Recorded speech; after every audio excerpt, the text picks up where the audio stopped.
Pains, మోకాళ్ళ నొప్పులు అనేవి నీ పెయిన్స్ ఎందువల్ల వస్తూ ఉంటాయి? ఏంటి మెయిన్ రీజన్స్ ఉన్నాయి దీనికి? ఇది వెరీ కరెక్ట్ క్వశ్చన్. బికాజ్ ఒకసారి మోకాలు నొప్పి స్టార్ట్ అయితే మెయిన్ జనరల్గా పాపులేషన్లో ఇది అరుగుదల స్టార్ట్ అయింది, they will think like that.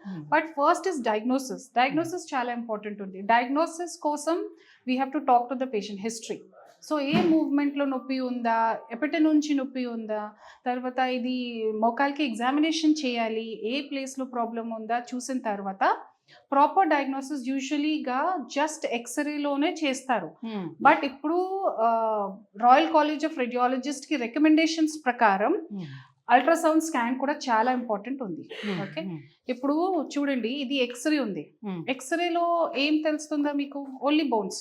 అవును, బోన్స్ తర్వాత గుజ్జు ఎరిగింది, ఎంత ఎరిగింది, ఇది క్లారిటీ లేదు.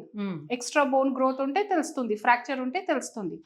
కానీ మోకాలు చాలా స్ట్రక్చర్స్ ఉన్నాయి.